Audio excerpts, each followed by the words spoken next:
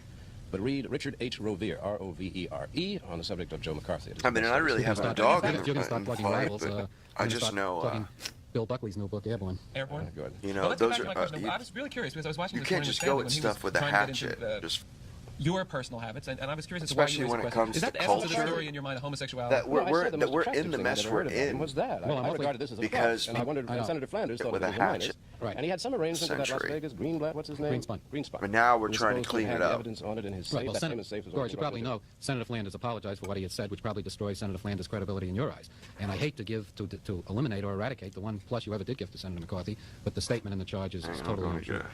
You would know. So that's it. Well, I don't know. You've been around the man for a certain period of time. You know his wife. You know his family.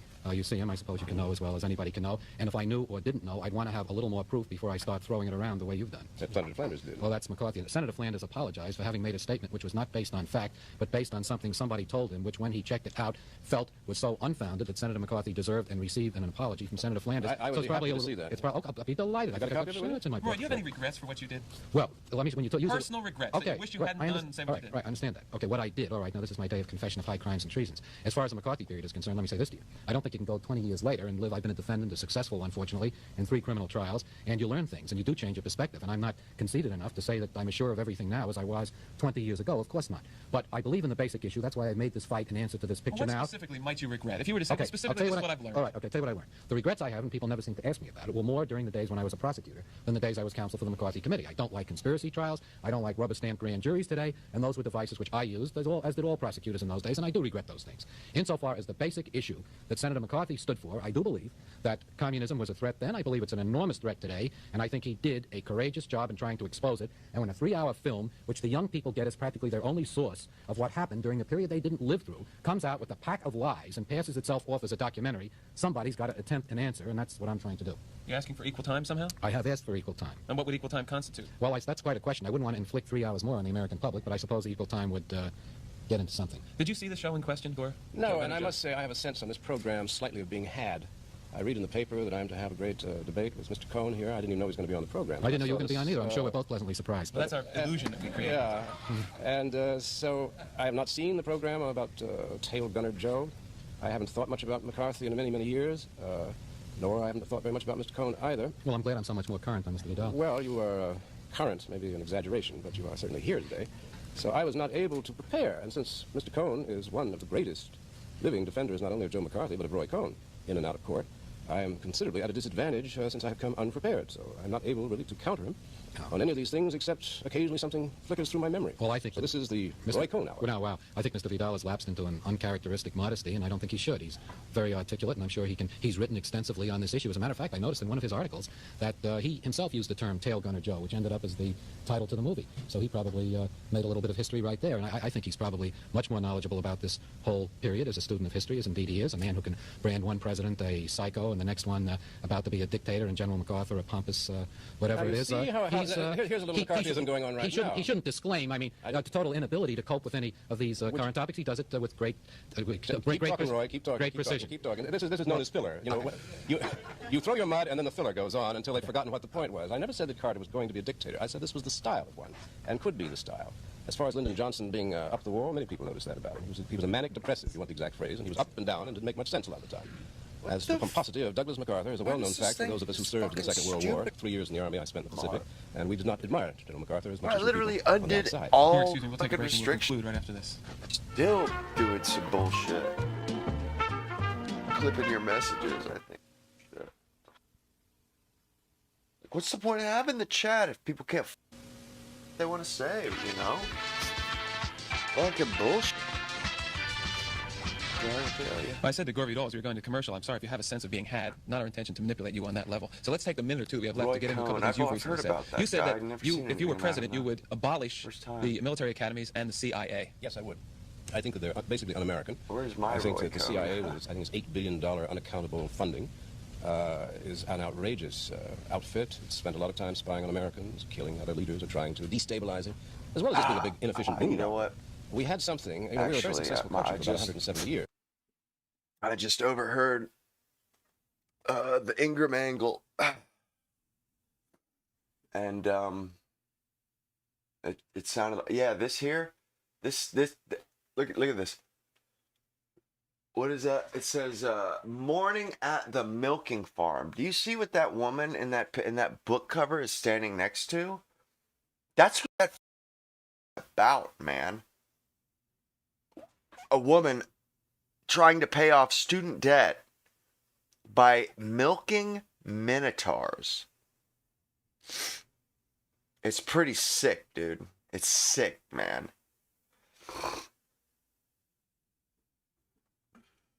Black natches. Hang on, I'm not keeping it here. I just want to get in my history.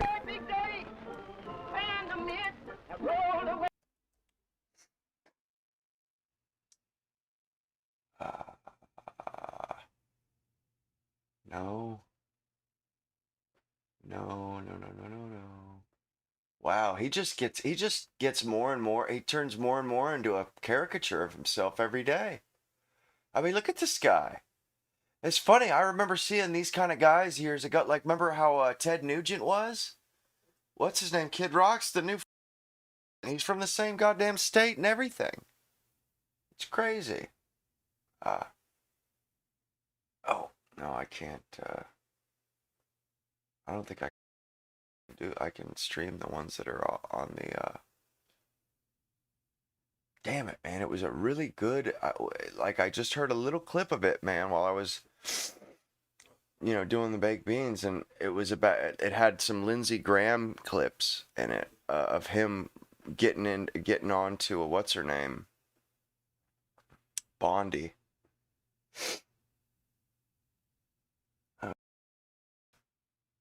Why is it that a lot of women's romance novels have to do with animals? This has been a big problem. A lot of people have been curious about this because women obviously, love to criticize men on their preferences of women. I don't get it, man. But whenever you criticize women on their preferences of men, you would just be categorically wrong because men aren't their preference. I would not subject you gentlemen to dragons, that. It werewolves, bears, sick. Dogs. It was sick, man. It was sick. Oh, I didn't see you there. I mean, I was disgusted by it. Well, just one of the best-selling books on Amazon right now. With millions of sales and almost 20,000 5-star reviews, this book has been absolutely blowing up, especially on TikTok, or BookTok, as the kids call it. Thousands and thousands of women in particular have been raving about this piece of literature. What piece of literature is it, you may ask? You ain't even... Man. Morning Glory. You don't even have the imagination. A popular romance novel about a young woman down on her luck who does what every young woman does when facing financial struggle. She tries to have sex with a man, right? OnlyFans. No, I'm just kidding. She wouldn't degrade herself like that. She gets a job jacking off monsters. That's right. The Morning Glory Milking Farm. I have been reading Morning Glory Milking Farm since last night, and it's I'm obsessed. This was a good time. It did not disappoint. If this book... Bruh. This is confirming every single suspicion. Come on, I gotta get the soundboard every out single for this bias, one, dude. every single stereotype, everything that I've been trying to say for a long time, guys. Dude. This is so incredible. Is trash, then I am a f***ing raccoon. Give me all of the garbage. Get your eyeballs on this because it is so good. Oh my God. I regret to inform you that there is a new epidemic. An epidemic that many have yet to discuss. And that epidemic is female gooners. Bruh. I got now, it. for those of you unaware, gooner is internet slang for someone addicted to porn. Yes. And smut is slang for dark romance novels, otherwise known as porn. Many correct about the dangers of addiction with men, how it can destroy their lives and their relationships, and most men know the material they consume is weird. That is why they are ashamed of it. Yes. That is why they delete their browser history. That's that is correct. why they go incognito mode. Yes. But these bitches freaks out here. They display... That's what's so crazy about it. Is like all Dude, these girls and they put think that, oh my reviews God, this and is so stuff, horrible. bro. You like women They that look put their this way. names to it. Meanwhile, they're attracted to a motherfucking... Look at what this is.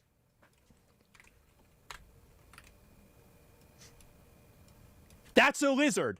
That's not a human. That's a motherfucking lizard right there. Dude. You see that? And you're mad that guys like girls with larger than average chests. And you're reading a book about having sex with a lizard. What the hell is going on? Their smut openly in bookstores. Yes. They proudly pose in front of their smut collections. They discuss their smut openly on TikTok. Yep. They go to smut conventions and get choked out by 9-foot-tall shirtless Wendigos. Now, I know what you are thinking. Shoo, isn't this the pot calling the kettle degenerate? What do you mean?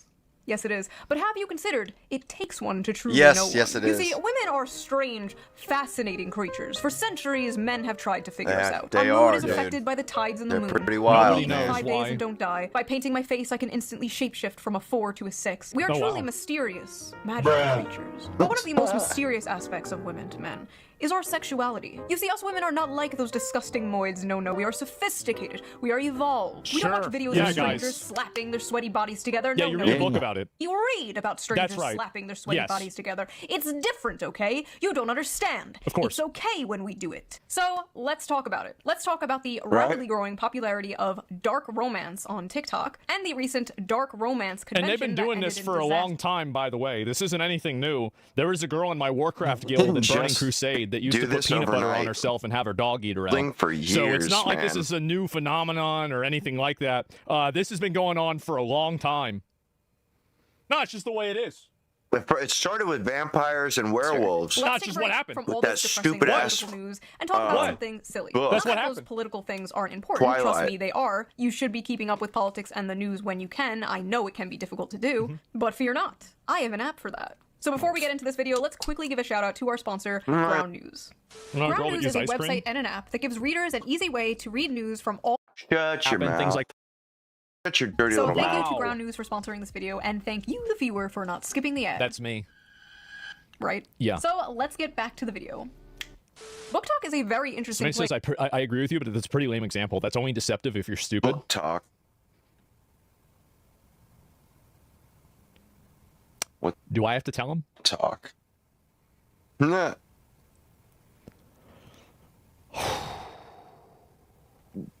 Yeah. And any book fans out there know how it has absolutely destroyed the hobby of literature and just flooded it with absolute slop.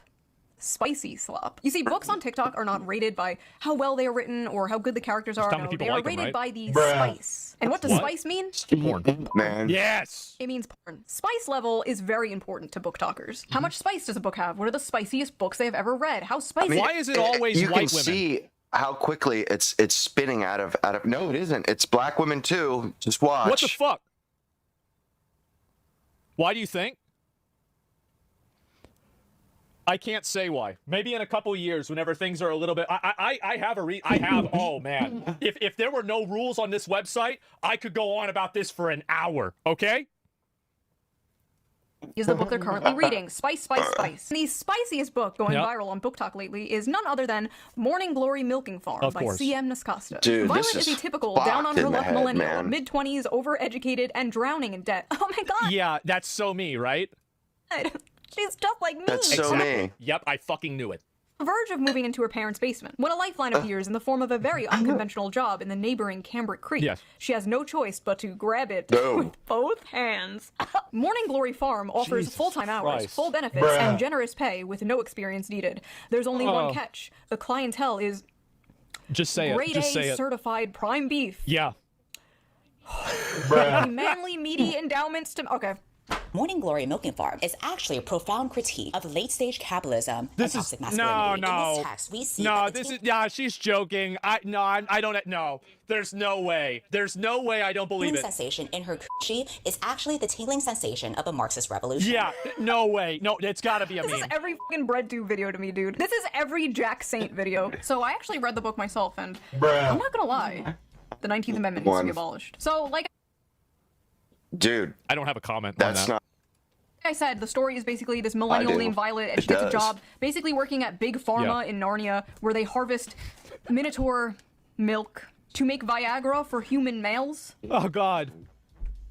And I read the whole thing. My I'm God. not How some kind of bro. watch list. But listen, this is my job. How did you okay? do that, I'm not out girl? Yeah, here- this could be like everybody asks, like, you know, because whenever I said that 85% of the population should be disenfranchised and shouldn't be allowed to vote, I think that Trump should subpoena all of Amazon's sales of this book and then find out every person who bought this book, and then they can't vote anymore. Seriously, And put them I on a think we could watch do list or this because if you read the Constitution, it says everybody has the right to vote. Okay, they can vote, but nobody ever says that they have the right to have the vote counted, right? So they can vote. It's just that we don't count those votes. So no, they never said anything about counting votes. They only said something about being able to vote.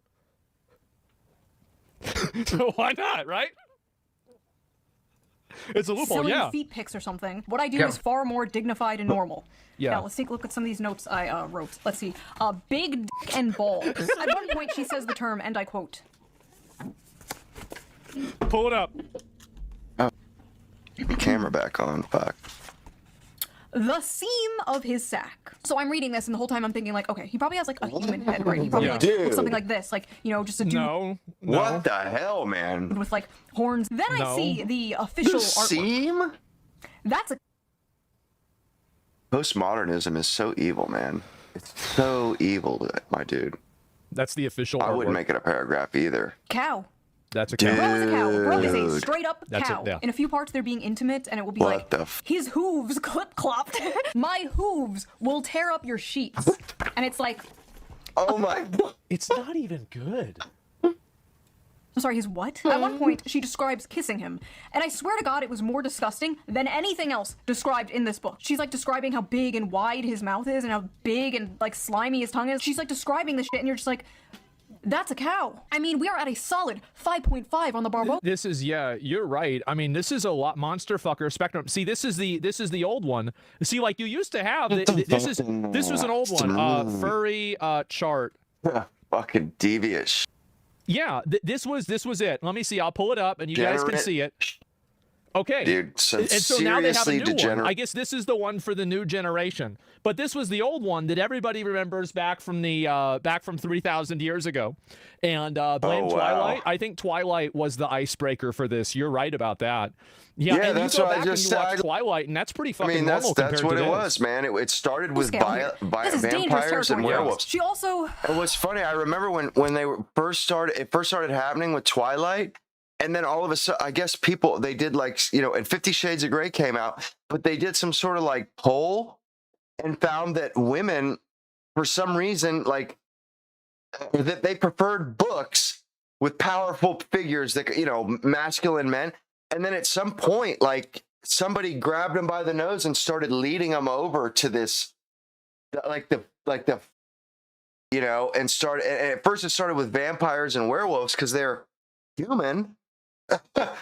And then it just gets progressively more and more disgusting, you know, and minotaurs aren't human, but I mean, you know, they're obviously a fantasy creature, but they do have a man body, I guess. She f***ers the cow's ass. By the way, if you guys have seen that one movie, what was it with Danny McBride and what's his name, where they were like brothers and they went to the wise woods and then they fight the minotaur and, you know, like, yeah, version of this video and all my videos, Patreon. Go to Patreon. Become Totally a member. normal. All members Yeah, get that's the what people uncensored do. version of every video, so you can hear me talking about Right. and fingering a cow's ass. Is that what you freaks want? Anyway, I like how in this fantasy world, student loans still exist. Like, we can imagine a world with... Oh my God. I think that really goes to show how bad it is for these girls. They can imagine themselves fucking a minotaur, but they can't imagine losing their student loans. Minotaurs and humans in a relationship, but we can't imagine a world without student loans. Sad. Oh, and he has one of those bull rings, like the nose ring theory septum rings. That's so all the weird fatties that read the book will feel like he's one of them.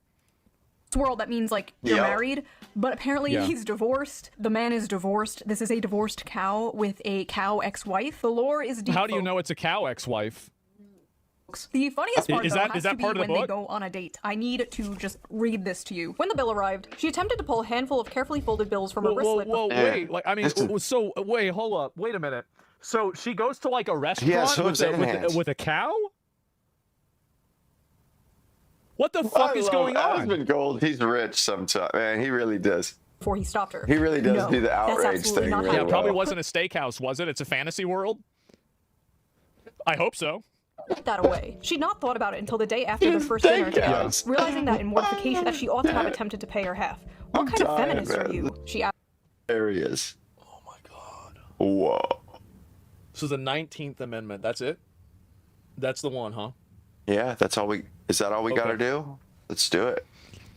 asked herself. She couldn't Yeah. remember the last time Right. she'd been out and hadn't paid for her half, including her coffee date with Carson Tinsley. She had come prepared that night, several weeks of her tips smoothed and tucked into her wristlet. Jesus. But I didn't even offer to pay half the other night and shouldn't have. Violet. If the commanding rumble of his voice hadn't silenced her, the heat of his hand dropping to her knee would have. I don't want you to feel that you don't have any agency here. I might be the one giving all the orders, but you hold all the cards. Jesus Your comfort is Christ. the only thing that counts right now. And if I overstep, I And to want you think that these girls are complaining about guys talking to AI companions.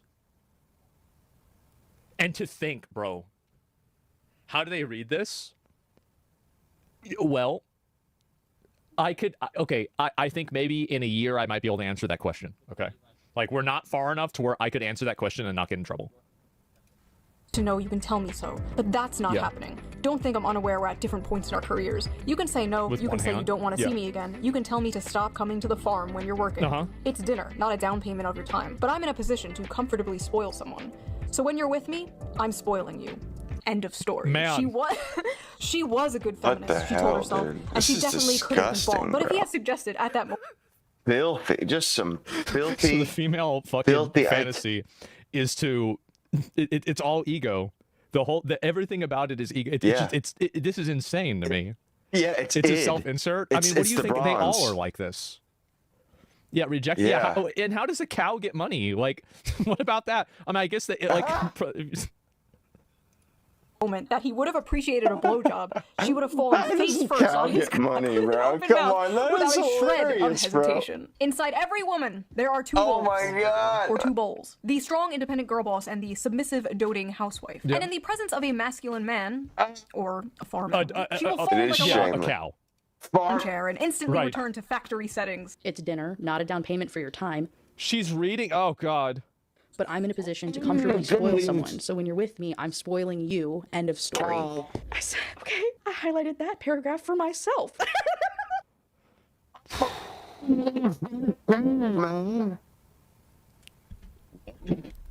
Jesus Christ. Wow. Clean up aisle 5. So that's what I thought of it. But what did other people think of it? What are the reviews on this book? This book has a 4. That's the kind of person that's telling you that you're not normal for liking Stellar Blade, or that you need help because you're a gooner. Okay, you have to understand that.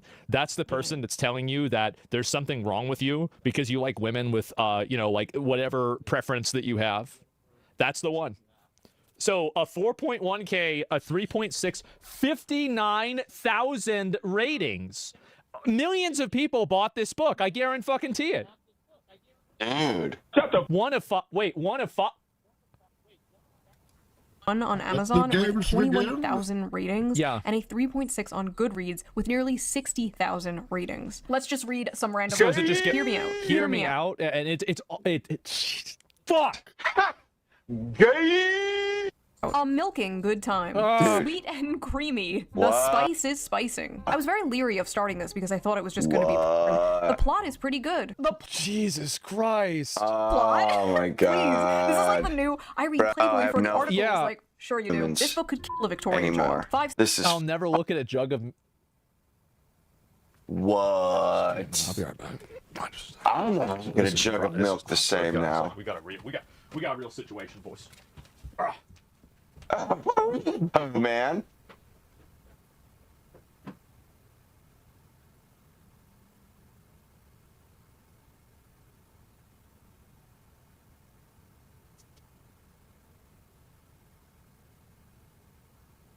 Did he just puke? And a jug of milk the same. I think I'm lactose intolerant now. So that happened. Yeah. Our eyes will never see the gates of heaven. That's 1 star, true. not a helpful guide. This book failed to teach me how to milk a cow, and now my family has no food for the winter. Good. 1 star, accidentally ordered while on pain medication after an operation. Okay, that's the only one that's acceptable. Oh. This to my mom as a joke gift for Christmas. You what? Lesai. Yeah. Why Bruh. can't human males be more like this? Okay, there we go.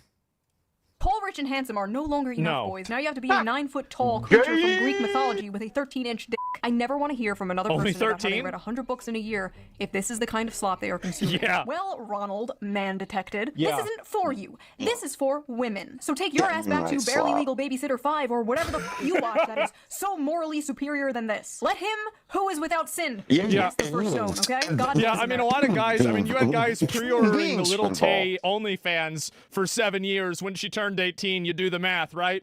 And so, like, I do think that it's just bad, bro. Like, it's bad out there. Like, things are getting crazy. And you know what I think? I think it's just about to get worse. A few moments later. It's great to live in a country where I can casually enjoy cozy erotica about Yeah. a young woman who milks her way to financial security and true love with a minotaur. And also, wait a minute. By the way, so all of the women buying this, their fantasy book is basically them jerking a guy off for money. That's it? That's so gross, man. Like, don't these people think? I feel like Don't these you know, human it's one of those beings things think, where or are they the just more like things change, the more feelings they stay the and same. urges? This is what freedom I looks guess like. that- and I mean, intend to that's fully just support what it that is. before They're the just Supreme Court feelings and takes us right away urges. next. If this is what freedom looks like, Yeah. I'm really rethinking my stance on freedom, not gonna lie. See? Maybe we I should told have you less of guys. it. All I I know told is you if guys. Donald Trump takes the monster porn, we are going to make 2020 look like a picnic. Yeah. Okay? Bull cock matters. Oh my god. Yeah, Edit yeah. that out. Editor, edit that out. Women are gonna be picking up Uh-oh. Animal Farm now, like, serious as where's the horse cock? Some of you people always Yeah, they're watching. Yeah, they're reading another type of Animal Farm.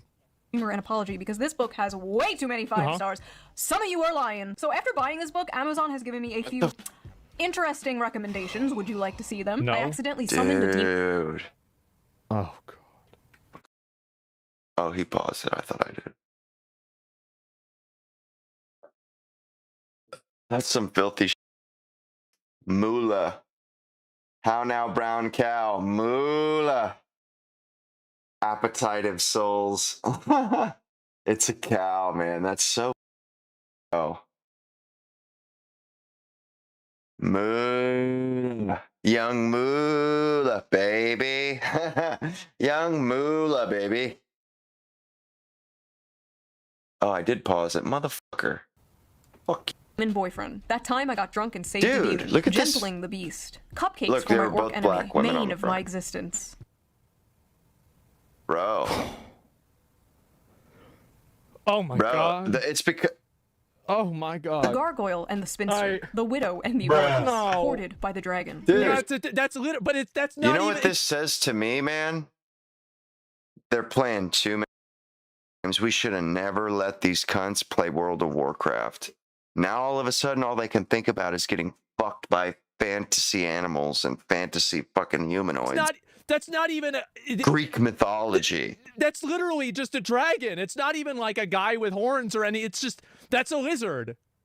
Hoarded by the dragon. Oh, Dragon. There's why? something about Because she's dragons. just Getting pure along with gold. She's gargoyles. treasure. What?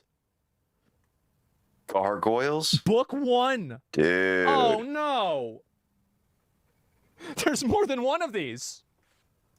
Oils gotten by the gator. Haven mated ever to the mountain after. bear. Oh, Mated. So this So is that's why they chose the bear, right? That's what she's gonna say. why they chose the bear. Of course. Yeah. This is insane. A billionaire How did he get- orc, man, he's- moth manager, wolves and whipped cream. The wolf in my tavern. Dude. Straight up. Produce? This is crazy. Pounded by produce. Bro, they're not Okay, writing this one's these. got to be a joke, right? And if they are writing these, it might be. It's probably AI. Or what's going on there, Jake? Good look. Drop a like, my dude. But yo, they're either using AI or they are honestly laughing their asses off the entire time that they're writing this.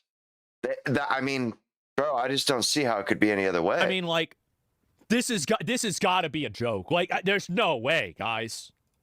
There's no way. Yeah, that's what I'm saying. That's what I'm saying, bro. My husband only reads finance and sci For real though, for real. books, and so I think it's about time that I introduce him to some real literature. So the first book that I would like to introduce you husband? to is called Morning Glory Milking Farm. And That poor man. Oh no. You gotta take her internet away.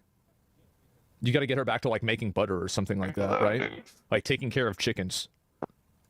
Insurance and butter. It's not a normal milking farm like with cows. What it is, You slag. is it's big, bulky minotaurs, and it's a special type of milking. See, honey, shut your mouth. My favorite part about this is that I don't even know if there is a husband there. Like, because maybe it is, right? Maybe it is, but it could just be her talking to herself. What? Sister, and she got stuck in the washing machine again. Women on TikTok are openly proudly talking about the porn they consume and getting mad at people when they make fun of it. Yes. I hereby ban men from reacting to romantasy on TikTok. You've got to understand, Jezebel is just a website for a bunch of fat women to complain about men. That's all. That's all there is to it. I mean, it's not you're not going to read anything interesting on here. That's all there is to it. Best-selling romantasy books it's like a Karen base of operations. Roses and A fourth core wing of contain thorns descriptions and of hot roses? sex. I feel like that's common knowledge, if not their primary purposes. I didn't know that. I didn't know that at all. Dude. But in recent months, Book Talk has become full of men clutching their pearls while reacting to steamy scenes from these popular female-centered books. Obviously, this is only massive performance. In We the live in an age of and OnlyFans. we The can odds are that see these it. men have seen actual porn that defies the laws of physics and God. Over 90% of men between the ages... Yeah, but the difference is that they do it in incognito mode. that it wouldn't they exist. They don't do it on their main account. That's the difference. If you want to jerk off to like a flower or something like that that can suck your dick, go ahead. Or a bull or a lizard or some other, like I could come up with a lot of these. But at the end of the day, do it in incognito mode and delete your fucking history. Nobody needs to see this. Yeah. Bro, you're influencing 1673 innocent watch people porn in that any random haven't... month. There's statistically no Like, way. I feel God, but not scandalized. bestiality. You have I'm to understand scandalized that, by yeah, it. that's right. Hey, all of these guys are shocked by the sex itself. I'm half What they are dead. balking at is sex from the perspective of female desire, scenes that depict women coming first and frequently. And what they are surprised by is the women they know love these scenes. In one video, a guy declares, "Now I know why women enjoy book clubs and wine." But his astonishment in itself is astonishing. Like, what do you think adult women were into? Not having sex and drinking wine? Grow up. Imagine... Well, I think that they were just hoping that they would imagining it with a guy and not a bear, right? I mean, like, I think this is definitely, I mean, this is a lot, right? I mean, it's a lot. Like a human, like not a zucchini. A group of men sitting around... Why are we getting upset about these ugly Karens? It's fine. They'll stay alone with their fantasy gargoyle for the rest of their lives. Okay, so this is the thing, is that the reason why it annoys me is because these are the same ones that are liking tweets that are trying to tell developers of video games that people shouldn't expect to have attractive female characters. And the reason why, here's the reason why, it's because they're fat and old and they don't like seeing young attractive women because it makes them feel insecure. That's the entire reason why. There's no fine print. There's no other reason. That's the beginning, middle, and end of what their problem is. That's it. Gamergate. Can anyone say Gamergate? Baldur's Gate 3. Yeah, but that was like a joke, right? I mean, in a way. Bro. Drinking wine, Yes. discussing the porn they watch. That is what you guys are essentially doing. It's just funny, okay? Like, it's funny. Are Yeah. we really going to pretend that a story about a young woman getting a job milking mythical creatures to pay off her student debt is not funny? It's funny. If that makes me a sexist, misogynist...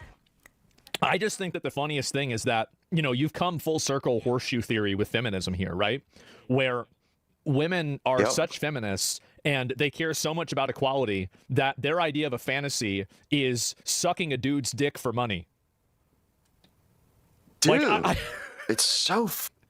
Really? I mean, you could go all the way around and we're back to the beginning. Yeah.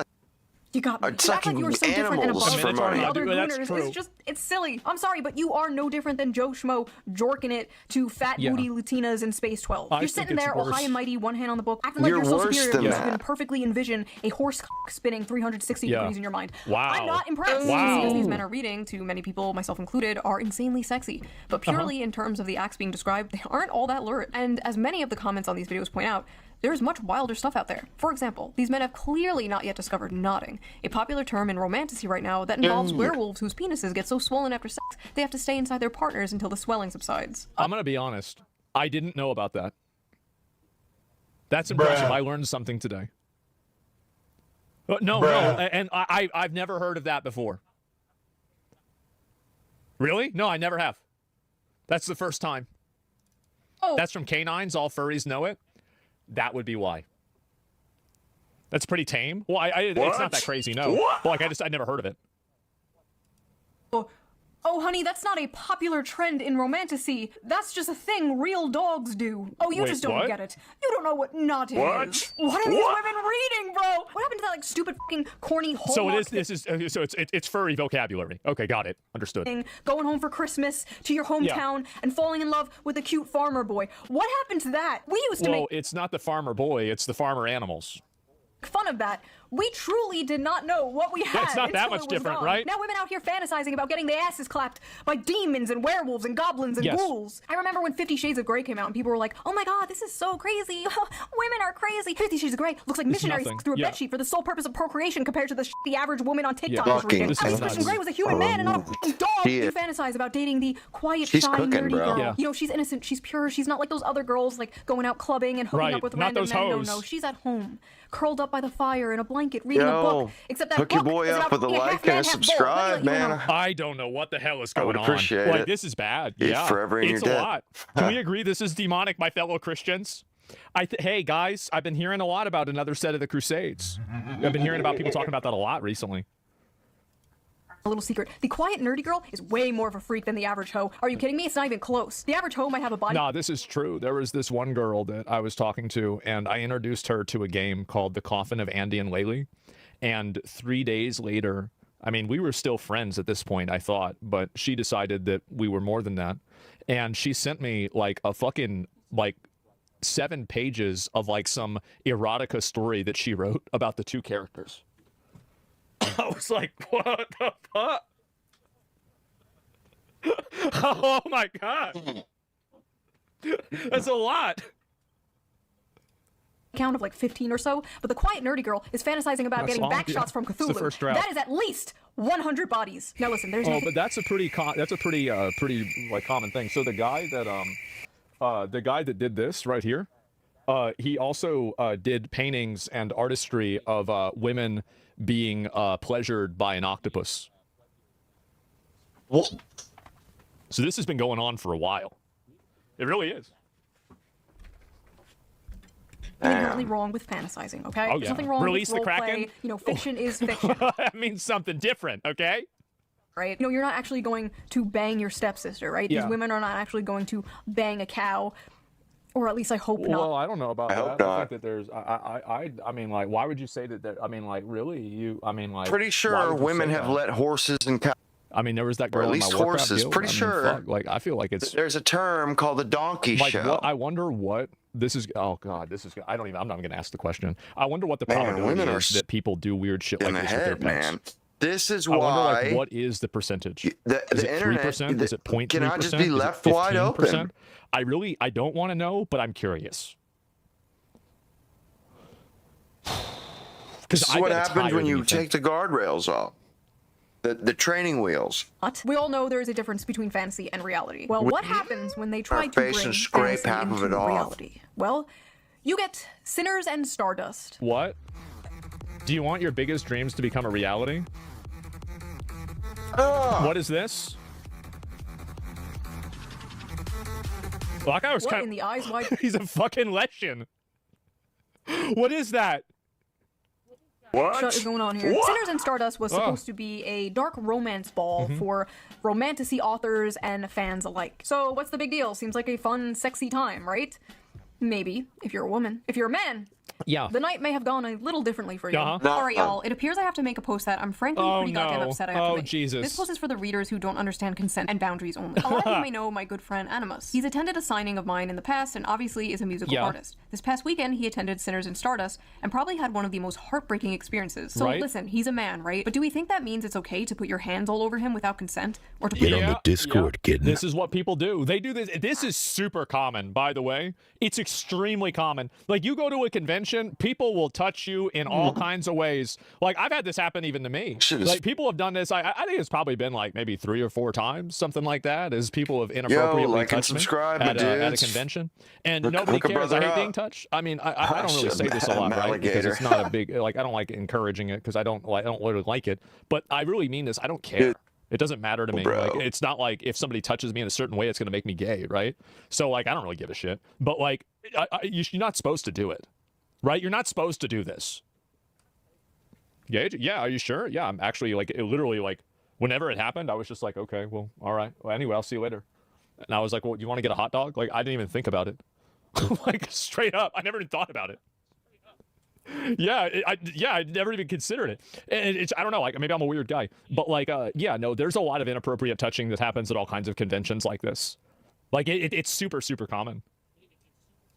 Hands at his waistband or down his pants or touch his dick. Didn't you know? That's Do a we think it's lot. okay to Common, quite bro. literally back him into a corner and touch Super, all super over him to common, the bro. point that he literally cannot tell how many hands are on him and whose are whose? Do we think it's okay to send him into an actual panic attack because of this? Furthermore, do we think it's okay to interrogate him and insist he detail how he'd kidnap a woman? What the fuck? Despite him repeatedly saying he wouldn't do that, and you know that shit is fiction. Yeah. And then attempt to follow him when he tries to get away. What the fuck is going on? Enough. During the time of this mob, him and Not another good author received notification that an air tag was tracking him, which showed on his person all the way to his hotel room. This is crazy, bro. Like, see, this is there's a remember, like, think about all the, again, I've said this before, how many ancient societies have some form of female coded mythological creature that is a sex crazed animal that will suck the life out of you? There's like 3 I can think of right off the top of my fucking head. There's a, like, how is it that every single ancient society came to the same conclusion? Like, what do you think the odds are of that? Isn't that interesting?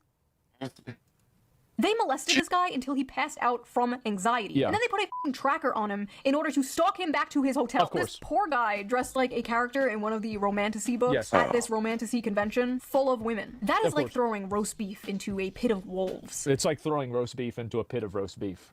Yeah. Or in this case, throwing a wolf into a pit of roast beef. Oh. I remember years ago, there was this thing called cosplay is not consent. Basically, it was a campaign to Oh bring yeah, this is exactly. No, this is 100% what it is. I didn't think she'd make that joke, honestly. I didn't. Like, because that's kind of a bad one. attention to the fact that people at conventions would often come up to women dressed in sexy costumes and just grope and grab them without their consent. Yeah, apparently we have to bring that back because these women did not get the memo. I've been a furry for over a decade. Okay. And big surprise, it's a comment on Reddit. Wow. Who could have guessed? And then a lot of fur cons. Sure. What do you complain this time if you're getting harassed? I mean, I think that like if you get harassed by somebody like this, like every time that it's happened to me, kidding me, bro? I just ignore it. I just ignore it and like I don't even think about it. But yeah, I mean, if other people don't like it, I mean, like I stick up for other people that get made uncomfortable. Absolutely, I have to. Right? I mean, was it mostly dudes? Yeah. I mean, like there was a couple of situations where it wasn't, but like yeah, it's mostly I've had dudes grab my dick multiple times. Yeah, it's just how it is. What? Sure. What? Mostly guys.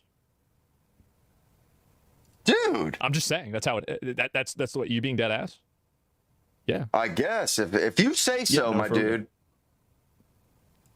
Sometimes weird shit happens, but honestly, I can't believe the dark romance crowd is out here acting like this. Like me and my buddies in our fursuits are more respecting of consent and bodily autonomy. Get your shit together, y'all. When the furries are calling you out for being freaks, that's bad. You need to reflect. Ooh. Something has gone horribly wrong. Not only were the men at this book talk convention assaulted, but women were also assaulted by women. Multiple women, I would have never guessed. Wow.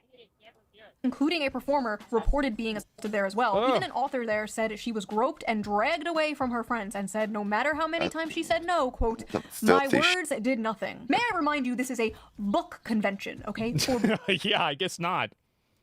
books. Literal BDSM clubs are more respectful than this. Yeah. There needs to be more studies on how this stuff affects Well, women. I think it's also because like they don't really have any expectation for it, right? I mean, like, if you're certain women with rock stars, women are far more sexually aggressive than dudes as a collective because it's cute. I think that the reason why is because women see it as more socially acceptable, and it is. It's generally more socially acceptable in our culture for women to be sexually aggressive than for men to, and I think that there's a lot of logical reasons for that. Like, for example, like men can, like, basically a man can always physically control that. Like whenever a man is being physically aggressed on by a woman, 99 times out of 100, he can, at the end of the day, control that level of aggression. Whereas when a woman is being physically aggressed on by a man, sexually aggressed on by a man, she can't control that for obvious reasons because women are smaller, right? And so that's it. And so like, I get it. Like I know the reason why. I mean, it makes sense if you think about it, but it's like, there's a lot of people, and you guys know this if you've ever been in a situation like this, like something happens to you, and like, I'm the kind of guy, like, I just like, most people just are shocked by it happening, and they just let it happen. If he does that, he'll become a joke and he'll get mocked. Well, that is another thing, is that guys that don't like it, then like women are like, what are you gay? What are you gay? And then simultaneously, they're talking about how much they love gay people. Like, well, why are you, if you love gay people, then why are you using it as an insult? What's wrong with you? It's so weird, isn't it? You creepy fucking. Who called you gay? Everybody in middle school. I actually, my mom caught me looking at porn, and I was 11. I just got the internet. Really great. The internet was. I was the first person with the internet in my neighborhood. Why is this kid talking about this? Mom caught me looking at porn, obviously, instantaneously. And so she asked me. She was like, "Why?" So? And I managed to guilt trip her, and I said that I had to because everybody in school was bullying me, calling me gay. And she actually bought into it. She didn't get mad. Like I still feel like. I mean, that's just weird, man. Bro, like. And I just came up with that shit, right? Major I'm like, I was smart. Like, really, it worked. You go to lying? I mean, well, you got to. The thing is that if you're lying to, like, I hate to say this, man? Why are you if you're lying talking to a about girl, this in a the best way stream? to do it is to emotionally manipulate them. If you can activate their emotions on I really something, you don't can tell like them anything that they want to hear, and you can get them to believe this it, kinda- right? And this so kind of a, that's I learned this. I was like fucking 6 or 7 years old because like I would lie to my teachers, like all my female. Okay. That over the years. As well, just words on I don't paper. wanna hear- I'm, however, talking about the effect on the consumer. We know watching porn is bad for the brain. That's been proven and only rejected by No, I gooners mean, this is the kind of thing, like, these are my unfiltered Rejected thoughts when by I was in middle gooners, school. yeah. Really. And, like, the only difference between, I think, me and a lot of other people is that I just say it. I just straight up say it. I think that a lot of other people think and wonder the same fucking things, but they don't want to say it because it's embarrassing. who don't want to give it up. Shame, But is reading obviously. smut bad? You might say, duh, that's the whole point. Okay, fair enough. So let me rephrase. Is reading smut harmful? I think it's probably like everything else where if you read a lot of it, and is you harmful, hyperfixate on it obviously. and Obviously you use it's it as harmful. a escape or a replacement for real life, it's bad. But it's not bad if it's done with a degree of moderation, just like fucking everything else. Let me guess what the answer to this is, okay? Shame people for things that are wrong, immoral, or harmful. In my line of work, I've been told many times that shame has no place in sex. Well, I think there's a few cases it does. Yes, it does. To my That's brain for 2 exactly. seconds, it's clear that that's line the of only thinking place is it nonsense. does. Bullshit. That's Should like be shamed, bestiality one should be place shamed, pedophilia it's should be shamed. That was definitely what I was thinking needed. of. I'm not equating monster smut with these things, but there are 50 Shades of Well, Grey. I mean, monster smut and bestiality.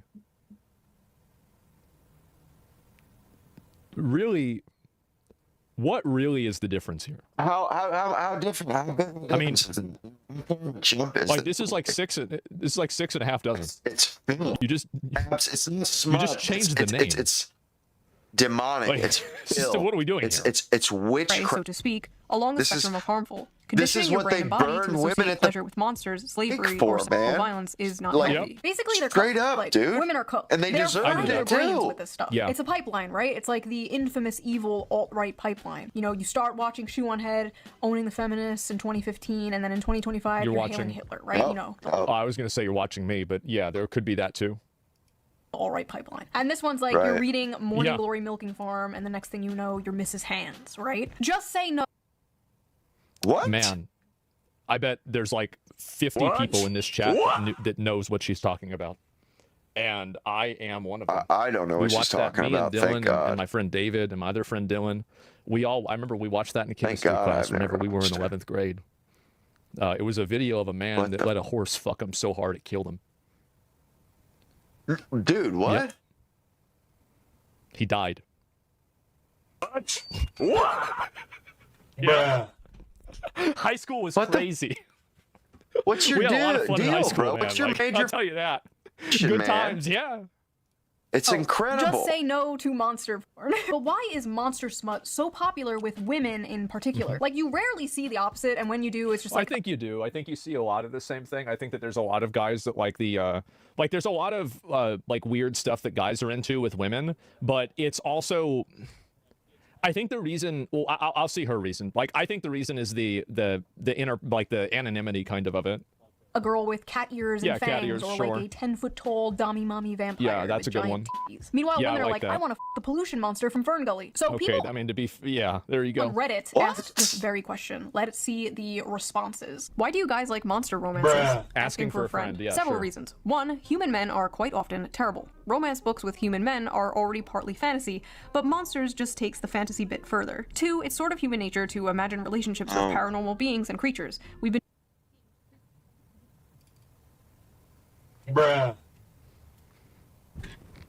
Okay. Okay, Lilith. Great. doing it in literature and art for centuries. Point. It's just gotten a lot more graphic now, lol. But no, every time where it happens, it when the girl, like the Minotaur, for example, the reason why the Minotaur existed is because there was this girl, and Poseidon wanted to fuck the shit out of her, but she didn't want to, and so because of that, Poseidon got mad and made her attracted to a cow. Like, that's what happened. I mean, it's not like this was... Was it Zeus? I thought it was Poseidon. Okay, I got it wrong. Unique body forms, such parts, and so many different kinds of... Unique body forms. Scary, mean, terrifying creature is sweet to her. Kind, takes care of her, protects her, works hard to be She's special. She's different. She's special. Of course. How could I not have predicted this? Etc. Maximal escapism, minimal association to real-life assholes, the patriarchy, misogyny, and oppression of women, etc. Maybe we might have to bring a little bit of that back, huh, guys? Because the monsters are less dangerous than dating actual men. Okay. Fat woman of color. Modern, contemporary, and even fantasy romances are hard to click to because they are almost always about thin white women and just too realistic. And romance in real life is not always attainable for fat women / women of color. In monster alien romance, though, oh, this is so, a Nazi could have said this. Women and just too realistic. And romance in real life is not always attainable for fat women / women of color. Can you imagine how much trouble I would get in if I said that? Wait, they'd be mad at me. I would get in trouble if I said that. He'd be a dead man. In monster alien romance, though, my size doesn't matter, and it's easier to get into that headspace and enjoy it. I'm sick of the men on Earth and looking for some variety. Non-humans haven't betrayed and hurt me, so they feel like a safe haven, if that makes sense. Plus the unusual monsters have big, fun-shaped dicks. I love some bizarre peen. Unique genitalia. I don't know. Oh, fuck, man. Wow. That's crazy. A lot of women's smut, especially monster smut, is about submission, domination, forced breeding, non-consensual consent. The women are like conquered and taken and overpowered by these monsters. And I think many of these women are reading these books containing monsters and not men because masculinity and dominance in men has been completely demonized in modern society. But the truth is... Well, they say that, but like anytime, like the thing is that, this is my opinion, is that I think women like to have men that take charge, but not necessarily take control or take lead. Yes, they do. Like, I think people like having somebody else lead them, but not necessarily tell them what to do.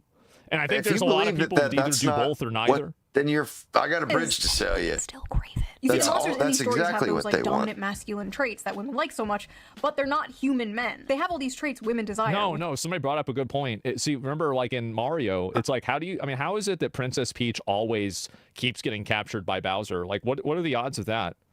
Like, I don't know. I don't think there's like no way that's what happened, right? I mean, there's just no way. Out the problematic it's funny where his head goes sometimes. Without being the men they hate or have been told to hate. It is the perfect guilt-free slop. But they don't just want a wild dominant man. They want to tame a wild dominant man. Similar to when a man sees an art hoe with a nose ring, you can save her from her daddy issues. You can do it. It definitely... No, you can't. No, you can't. Number one. And I think it's also the power fantasy and it's an ego trip, right? It's that this guy that has everything and he's like really popular and successful and, you know, all these other things, he's going to change what he's doing just for you because you are special. That's what it is. Won't backfire and ruin your life. Go for it. Go talk to her. With many women, there's this desire for like... Yeah, there was actually a friend of mine sent me a link to a tweet that a crazy ex-girlfriend of mine made recently. And I was going through a profile. This was last night. Not a single fucking thing has changed. Like nothing changed. Yep. danger and aggression, but also the desire to tame that danger and aggression. The desire to be that special woman who can melt his heart. You see, my dragon boyfriend could rip me to shreds and kill me instantly, but he won't because he's nice. Because you're special. Always known this. Honestly, at the end of the day, just like the video I made about the anime girl in a wheelchair, where men were saying, this is the average male fantasy, and a bunch of women were like, you want to rape a disabled girl? Of course. It was just a distilled manifestation of the average male fantasy, which is to protect and provide for a sweet woman and save her. This is like basically the flip of that, right? This is just the distilled manifestation of the female Beauty fantasy. and the Beast. Men are seeing this and they're saying, what do you mean you want to milk a minotaur? When in reality, it's just to have a big, strong protector and provider swoop you up and save you. And like I said in that video, they're basically both the same fantasy. This is a tale as old as time, the princess being saved from the dragon by the more things change, the more they stay the same. Cow. A knight in shining armor, whether the dragon be a wheelchair or student loans, you know? But in this case, the woman is being f***ed by the dragon. That's right. Sits in the corner and watches or something, I don't know. Maybe it's not that deep. There are some hungers better starved than fed. And maybe as women, for the sake of society, we have to starve our hunger for minotaur. The stream this evening. I don't think there's a problem. Hook a brother up with a like or two, man. Come on now. The issue is that dude's trying to, the kind of girls trying to make do a living it, over like, you have to here. understand that, like, every girl that probably, most of the girls that are getting into this, there's probably like already been like 5, like this is like stage 7 of having a problem, right? And so like this girl's already gone through 6 other stages of having problems. So like by the time that you get to this stage, I think that really, I mean, you might as well just do it at that point. Right? Yeah. I mean, this is mental illness. Yeah, you already cooked, bro. Like that's just do it, bro. Yeah, that's the moral of this video. Yeah. We're just straight up cooked, bro. So what do you guys think? What is your theory? Why is the monster romance genre so popular with women in particular? I think it's really simple. I think women just like it because, again, like they get to, it's yeah, I mean, she's right. It's kind of like the like quintessential male-female fantasy, like of the power dynamic without the guilt of it being with a guy. Who is your weirdest? Hear me out. Oh, God. Be honest. I don't want to hear no Lola Bunny, okay? You all know mine already. That's...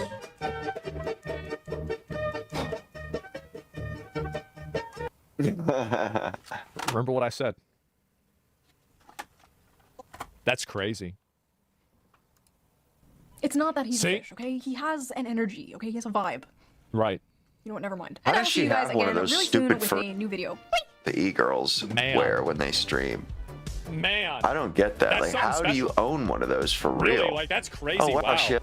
This. Oh, God. I don't think it's that. bad as long as it's fantasy. I guess every streamer has their own Discord, huh? Apparently. Oh, wow. This guy did one too. Damn.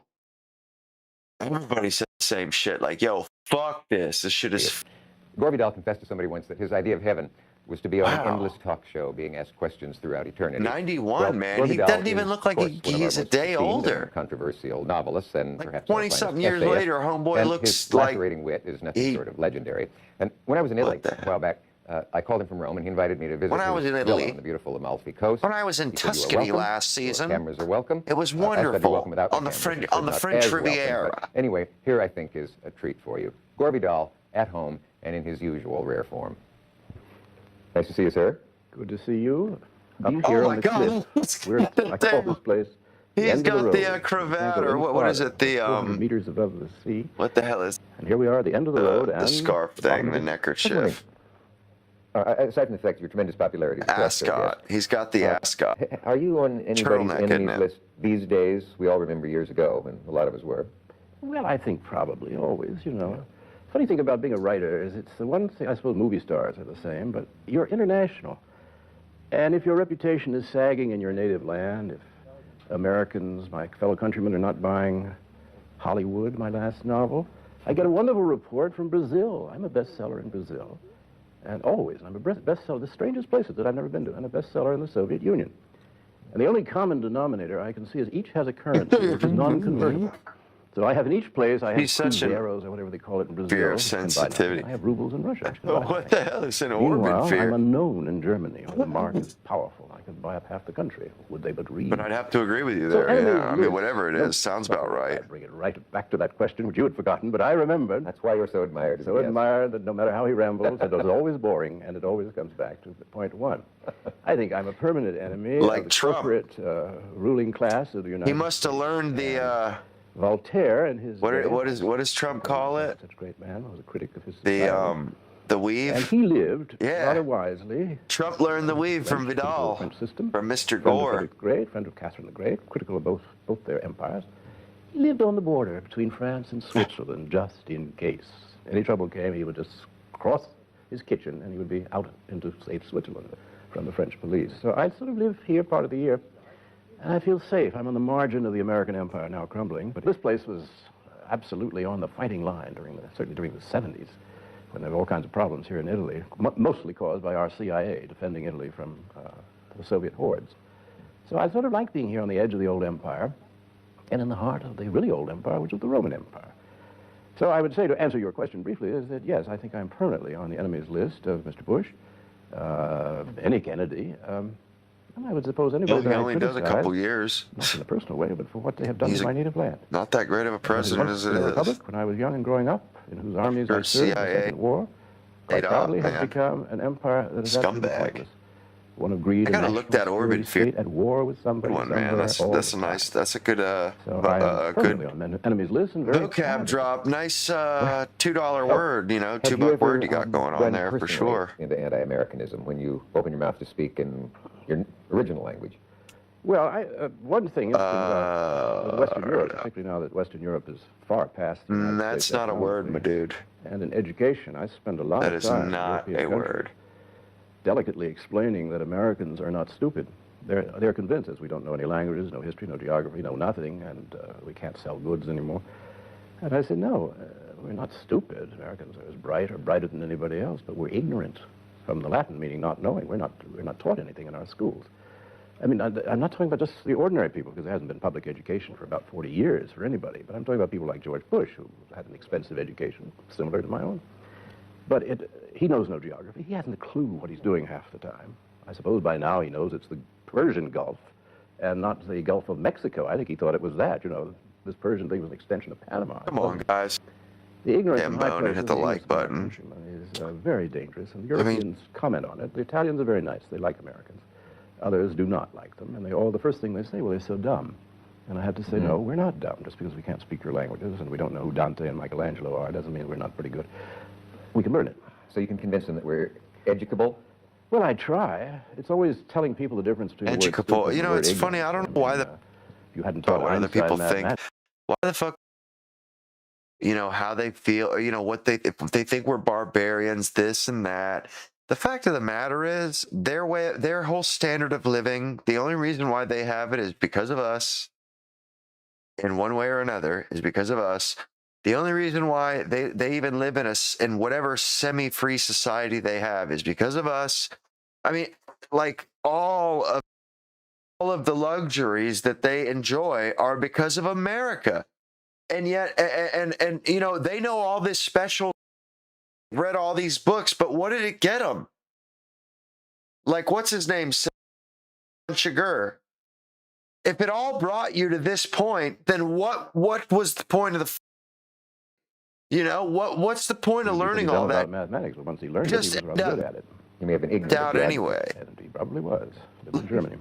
As a man who will confess both publicly and privately to the fact that he'd like to have been president, suppose you were now.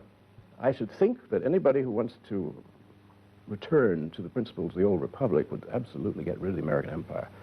I would get rid of the CIA, which was not founded by George Washington, but is only 50 years old, and is totally illegal, unconstitutional, and dangerous. We don't need that sort of thing in a free society. I would get rid of the national security state apparatus. We don't need that. We're not in the empire business. We're not any good at it. And I would take the money from all of that, and I would dedicate it in this world cities. That we have at the moment. Henry Clay, one of our great leaders, whom nobody knows about because nobody's taught American history in the schools, but Henry Clay called internal improvements. And the first person to do that in the United States who can get that message across, he'd have to have all the magic of a Huey Long. But if he did that, he would sweep the country. I think finally our people are getting the point. They have been had. Suppose, besides being president, you can control the educational system in the United States. What do you do to it? Well, you have to, who teaches the teachers? I mean, you'd have an awful time starting up again. It'd take a generation. But if you put all your time, and not just money, but thought behind it, you'd have to start with languages. We're a small country that has to deal with other countries. We have to learn Russian, Chinese, Japanese. We have to deal with the realities of the new world. I'd start right in there. I'd make history. Get on the Discord, kidden. All education. starting at the first grade. Teach them Big Bang Theory, teach them Garden of Eden, teach them everything. Both superstitious, scientific, or religious, whatever word you want to use. Give them everything. Kids like to know about that sort of thing. Then I would just take it up gradually so that by the time you were 17, say, and graduating from high school, you'd come up to date. During those, 8 years of junior school, elementary school and high school, during those 8 or 9 years, whatever it is, they would have been taught the history of the human race. And you can do it in a very interesting way. They don't know how our current teachers, because they don't find it interesting. But people do. And I think if you taught them every legend about the founding of the human race, and then you just went in, and you went step by step. You got the Greeks, the Roman Empire, teach about Asia, teach about the Buddha. The kids would be absolutely fascinated. History is nothing but gossip, finally, and great trends, so you have a double thing teachers can play with. One, the gossip, which is always interesting, and the other is the great trends, which are fun to play around with. So that by 17, somebody comes out and knows where he is in the world, where his country is. That's a good point. Why he thinks the way he does. Then he might start to think. I suppose there have been people along the way who said to you, at the beginning, I admire your deciding to write historical novels because if a country is so uneducated and interested in history, nobody's going to buy them. Does it argue against your own argument that you here are an example of the fact that best-selling books can be written on the history of the United States? Well, I suppose the success of my historical novels, ones about American history, of which there are now 6, really is based on the fact that I'm writing stuff that interests people enormously that they were never taught in school. I would much rather that they learn what I have to teach them in school. They don't teach so I anything can write interesting something else. in like school. They teach playing, gambling a drone, on the green a worker with all bee. the They other teach lads you how and lassies and die by the bell, by the libraries, going to the stack. whistle. So it's quite an effort to educate Steam whistle. In a painless way, a pleasant way. Well, it's painless. It's not ever done in school. Well, I thought I was brought up with an idea that you had a certain duty to your country and to your countrymen, and whatever were your talents, you would dedicate a certain amount of time to that. The fact that these books were very successful was very nice, but I could have done some other things that might have pleased me more. And I'm happy I did it. Oh, poor guy. This should all be done in school. I'd rather they learn in school about Abraham Lincoln than have to come to me. Can you imagine? And that's sad. And it's sad when you talk to people who have really no sense of anything before they were born, and generally not much before they started looking at the evening news. And they only look, they don't listen to it very much. Can you imagine how the dialogue goes? Suppose your assignment for tomorrow is to write a monologue or a little sketch on how they meet each morning in the White House and talk about the day's problems. Is it on a loftier plane than we suspect? No, I think the conversations at the White House are mostly about how to keep the Con Act going, how to keep the people from rebelling, because they know that if the people knew what they knew about the ownership of the country, I kind of get tired of the cynicism of these people. Clowns. But the clowns in the White House aren't governing. I mean, they've been appointed. They're employees of the Chase Manhattan Bank, of the International Corporations, ITT, IBM. These are all. What does he think he's doing? Just just talking country. Can you illustrate and laughing and pointing fun and mocking? Like, well, dude, I would say Ronald Reagan. Taking it. It's all just one big joke. It's like, bro, that doesn't. Since the Second World War, the ball. It doesn't move the ball forward.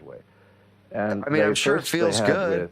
You're Nixon, venting and somebody who was a clever lawyer. but bro, it does not help us. It does not do anything. It makes things worse. He got caught. Then they decided, well, let's try Jesus Christ or, somebody schmarmy and nice. So they get Jimmy Carter, who's schmarmy and nice and can't put a foot right. That doesn't work. But he's part of the ruling class.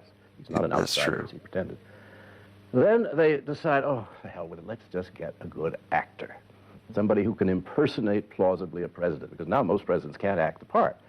So let's and Reagan is always available for 17 years. He was giving that speech for General Electric, and he was telling them about godless communism, forever on the march. And they just hired him, and he just went in, and he kept giving that speech again for 8 years as president. The country goes bankrupt. He doesn't care. He doesn't notice. Now they have his heir, who is a member of the upper class, who has never done anything in his life but just hang around, saying yes.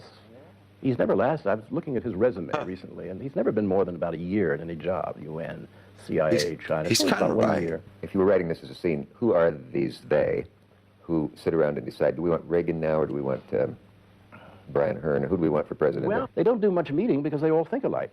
Otherwise, they wouldn't have those jobs. They go to the same schools. You went to one of them, but you went wrong. And Yale is one of their schools. I went to one of their prep schools, Exeter, at the same time that George Bush was at Andover. You're just directed in a certain direction so that you can be president, you can be senator, you can be chief justice, you can be editor of the New York Times, Washington Post. They all think alike. They've all been trained, and outsiders who come in from Omaha, Nebraska, are quickly trained. Here's a chance to take back anything you've ever said that you kind of wish you hadn't, either because you didn't mean it, you have a choice here, yes, or because so much grief came from it? No, I can't think of anything.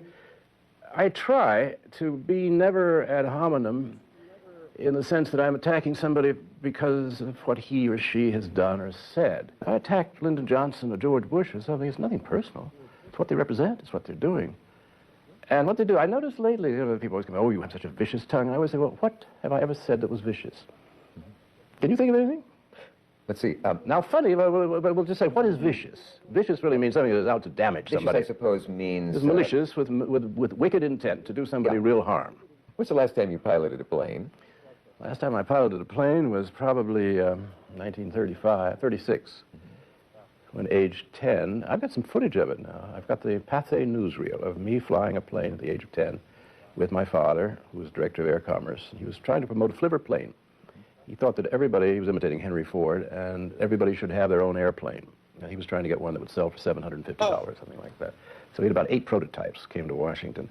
And there was one he liked very much called Hammond flivver plane. And he said, why, it's so simple to fly, even a child can fly it. So he drags me out of school one day without telling the family, needless to say, gets me down in front of a Pathé News camera. And I take the plane off, and I land it very badly. Now, I'm terrified. And I'm terrified not of flying or of the plane. What a crazy old man. My father. Yeah. That part was quite easy. I wanted to be a movie star. And I already had my model, and it was Mickey Rooney.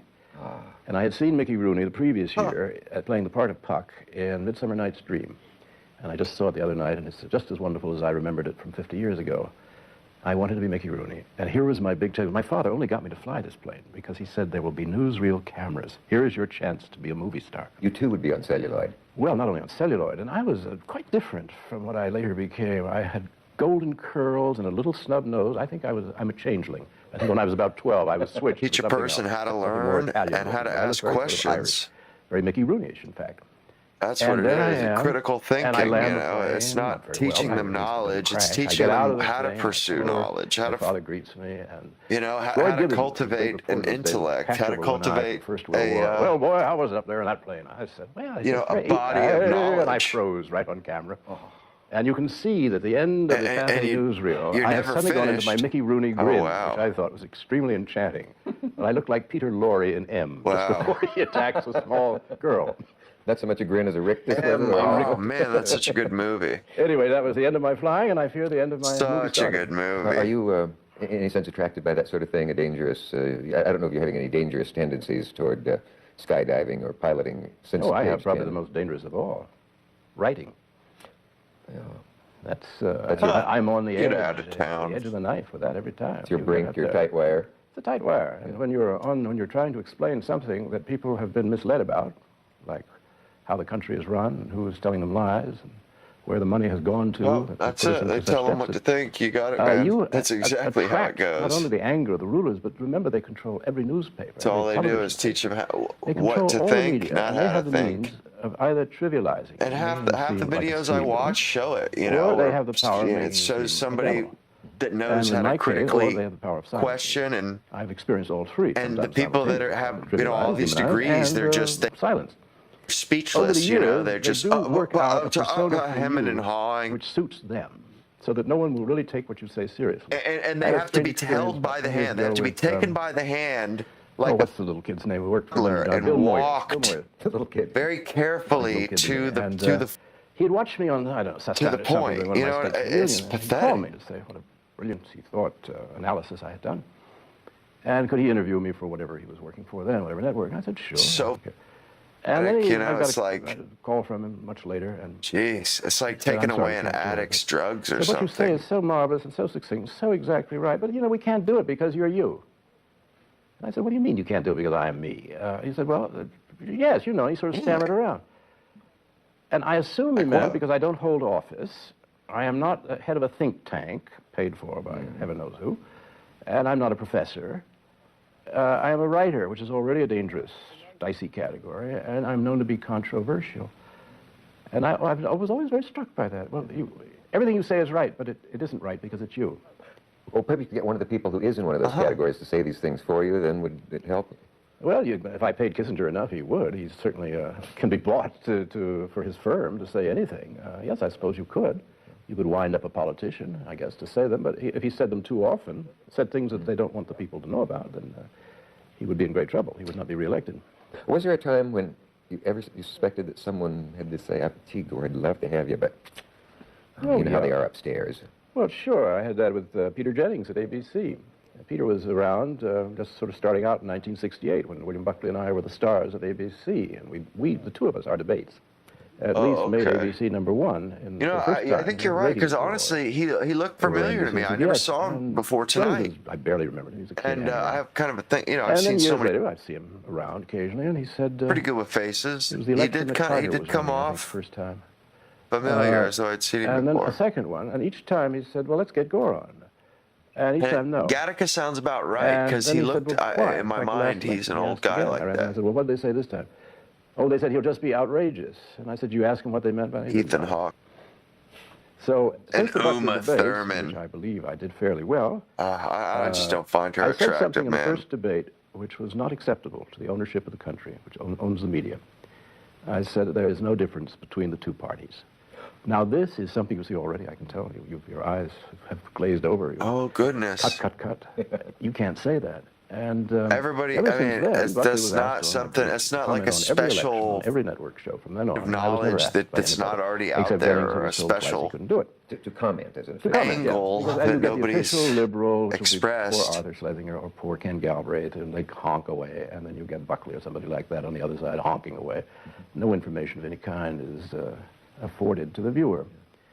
I say this with perfect serenity because I expected this kind of resistance. I mean, you don't invite somebody in who points out that you're a bankrupt in the front of your banker.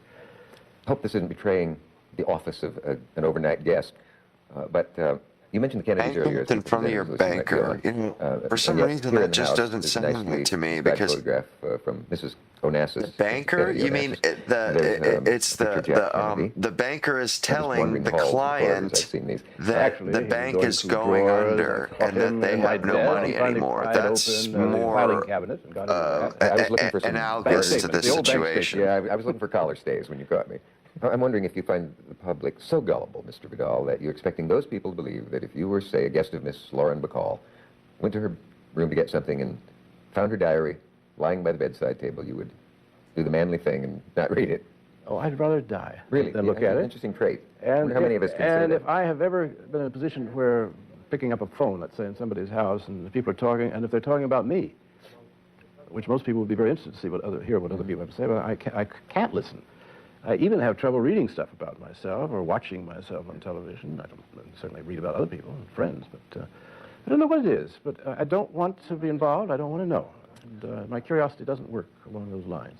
I think maybe you may have just hit on a definition of hell. Hell might be knowing what your friends have said about you every time you've left a room. Well, everybody who's ever no, it's like, was you not know, very happy at what he did. So. Yes, how many of us would have character is doing the right thing when people aren't looking. Listen to that tape with what we consider our very best friends. That's what it is. The most savage dinner party I ever attended in my life was in London, where the best talkers in the world have always been. Yeah, it was a bit Annie slow. Fleming, who was the wife Not of too shabby, though. Could have been worse. Power society hostess, mostly politicians. She had a dinner party, and I was a young writer then, almost 30 years ago. Hugh Gateskill, the head of the Labour Party, who was her boyfriend. Ian Fleming never came to these things. There was Nancy Mitford, her sister, the Duchess of Devonshire. There was Lucian Freud, Evelyn Waugh, Osbert Lancaster, Eddie Sackville West. It's about 12 of the sharpest, most savage tongues in all of England, which means all the world. The conversation, I will not share it. Which means all the world. It was just too sulphurous, but it was fascinating. Nobody left. And we sat around after dinner, and even Evelyn Waugh, getting drunker and drunker, kept saying, no, Tom Dryburgh, who was an MP, who was there, a member of Parliament, head of the Labour Party, he's not as nice as he looks, because Tom was absolutely hideous looking. And he would keep shouting this, and he had a great hearing aid, sort of mandolin, which he would swing around. And now, Mr. Cabot, how long are you in England? And he'd put this thing, and you'd start to answer, and he'd pull it away, and you'd find yourself talking at the top of the table. This was Evelyn Waugh's sense of fun. Anyway, at 3 o'clock in the morning, we were all worn out. No one had You're my dad's age. He was born in 62. Both my parents were born in 60. We all rushed out into Victoria Square and left our hostess. No one behind. In a block. Well, and to me, that's what honor is. Blacklist. You know, honor is doing the right thing for once. Like, you know how Rob Roy put it. Honor is the man, or honor is the gift. At least none of us would have Man Is there gives anyone to whose wicked himself, tongue even you have been afraid of, or and nobody can take it from him but him, and he can only give it away. Person you ever ran across? Well, wit is one thing, spite is another. Yeah. Something that The same thing, you know, to me about doing the right thing, even when people aren't looking. It's gave about revelations about their sex lives. how I see myself and how I feel about myself at the end of the day. He goes to Campbell's funeral party. You start a whole rap like that about somebody who was perfectly It's what I innocent of think charges. counts. Something minor like necrophilia or something. Yes, with necrophilia. He would have thought that very witty. The true wit plays with the words as they're coming out, and one person, it's like a bit like bridge. You play a card, another card gets played, and you can get it going, or even more like music. And that's wit, and it means you have to have great control over language. You have to have every shade of meaning. Interesting, living in Italy, they complain that I don't speak Italian very well, but I never bother to speak it very well because there's no word in Italian for wit. What? The word doesn't exist. A witty line is lost here or difficult to translate. They have jokes, and they can be funny. Does any language have a precise parallel to the word wit? I'm told the German does. You speak German, I don't. The French don't. Italians don't. German has the word witz, but that really means joke, and as we know, that isn't necessarily wit, as in two drunks walked into a bar and so on. Irony, which is a word in English which has a very light and rather attractive connotation of somebody who's rather modest and turning the joke upon himself or on the situation. Irony in Italian is a heavy word. Somebody nasty, sarcastic is how it comes across, which is a bad thing to be. No, wit itself, as distinct from just humor, is hard to... Well, American speech has gone completely to pieces during the years of the empire because you couldn't ever say what you meant. You couldn't say you killed anybody. You would say you interdicted them. And it all came out of the Pentagon, out of the White House. And now people are terrified of saying anything. I'm often called arrogant, and I often wondered why, since I'm a true populist, see everybody and treat everybody in the same fashion, which I don't think is arrogant. And I figured it out as the way I speak. I never say, well, I think maybe, well, I think, Dick, this is where I'm coming from. Maybe it's Wednesday. No American now can say anything, well, I think that's wrong. If you say that, you are so arrogant and so vicious and so, what an awful person to say that he thinks it's wrong to jump off a cliff or something or push somebody over. What's the story with you and the New York Times? Yeah, how dare you try to shame? A tale of terror, a tale of horror. Not how so dare you try to shame anybody? So tragic, so long, so boring. Do you think you can make it palatable and not Don't you want a liberal society? That you and a major newspaper how dare you shame? Contretemps, or what? Well, they took against me in 1948 because I published a book called The City and the Pillar, which showed that homosexual relations between two all-American boys are perfectly all right. This was not acceptable in the New York Times, and they refused to take advertising for the book. And they refused to review any book of mine. They said as much, the book reviewer. So my next 6 books were being reviewed in the Daily New York Times. They took no advertising. The Kinsey report came out about a month later saying exactly what I'd been saying, and except they did it scientifically, Dr. Kinsey. And the same war against Kinsey. I don't know how to room. That's right. Then over politics, over everything, and they have an enemies list. Big Daddy. Sort of ahead of it. Attempts have been made to be friendly. Over here, Big Daddy. And I have spurned most of them. Their favorite one is they're always trying to do, they've stopped now, but for years, to try to do one profile of me for the Color magazine section. And I always said, sure, I'll do it. But I want to see what words are in quotes, what I have said, my conversation. I just want to check that. I don't care what you write about me, but just my own quotes I must check. Oh, no, we never allow that, they said. Well, they've allowed Kissinger that right, Alexander Haig that right, anybody who asks for it. When they say they will not allow you to check your own quotes, it means that they're going to give you the knife and they're going to rewrite your dialogue for you. Yeah. Which often happens with our free press.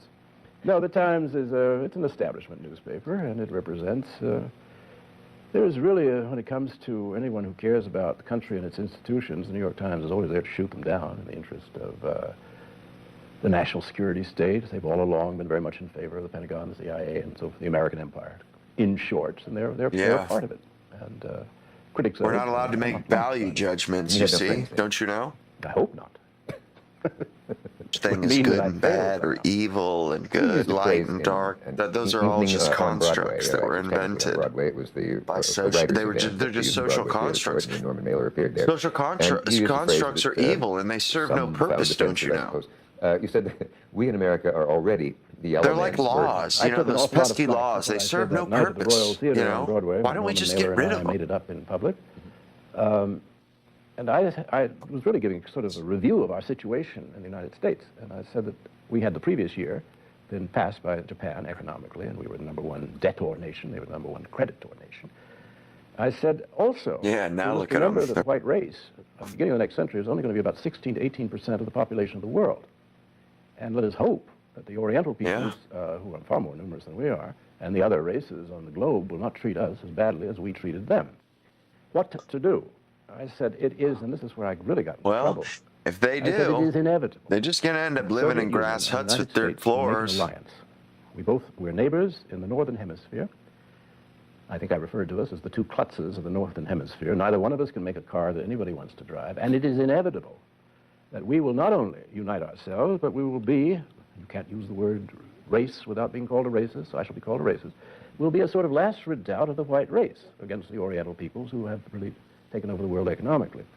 Well, the laughter that went up over that, the United Not States, really. They're kind of losing that now. That came to pass, what was said there, and it was very interesting. They're not absolutely productive. Nobody present. We had every journalist in the world wanting to see a fight between me and Norman Mailer on stage. No one in there reported. Mexicans are literally more productive than Chinamen. And it was prophecy, and it came true. Maybe it's what like Bill Moyer twice as said. productive. It can't be serious because he said it. They were there for looking for other things. It's almost a case of you know, the classic old joke. There was no, the president was shot and there was no speech, so the reporter reported nothing. Mangling the punchline of a famous joke. I don't realize all. In They recent seem to times, think many that people have claimed because we don't live in their country, that somehow their way of life and their luxuries aren't a byproduct of us being on the planet. The two collapsing powers in this country better embrace each other. And I said it was inevitable an alliance between the two. And I didn't even say as a possibility. I said it was inevitable and indicated it would be quite soon. There it is, but I'm often quoted, but never with attribution. It's always somebody else said it. And I don't mind being a quarry for others. I'm out to, as W.C. Fields would say, we're here to not only to entertain, but to illuminate. So I don't mind illuminating a little bit and letting others take credit. Well, surely you weren't the only one in the world who saw this coming, and no, but I was how did you happen to, if so many didn't, in positions who should have? Because I lived part of the year Fields, right he's here quite a in character. And I have a lot of time to think, which most Somebody people offers I know some in my water and he situation goes, never do. "No, never touch the have, stuff." And don't like thinking. Well, I sit here with a lot of books. I don't read the American press very much. I read the Wall Street Journal and the International Herald Tribune. I can't stand the American press because it is so biased and so dumb. And it tells lies about other countries constantly. It doesn't even know that they're lies. So I follow the Italian press, the French press, the English press, and I get a much clearer worldview. And anybody could if they did what I do and were interested in doing it. I was able to figure out the inevitability and also the coming race wars, which are going to be horrific. I mean, we've lived with the black and white one in the United States now for over 100 years, which gets no better. Well, we know who's going to win that one, though, taking all the money away, which might have gone to helping out those who are not so fortunate. And I saw this as the future. I also traveled quite a lot in Asia. I'm done with. And to go and see they can go figure out their own fortunes. From Hong Kong to Los Angeles. Worried about our own fortunes now. The 19th century, L.A. airport looks like something. Stagecoaches should be coming in and out of it. Or Hong Kong or Singapore. It's. And have you ever heard an American tourist go over there and come back and say, "Gee, you know, it's surprisingly modern"? Oh, well, you see, they live in the bubble. They don't know about other countries. I've been reading the American press for, let's say, half a century, except when I'm over here.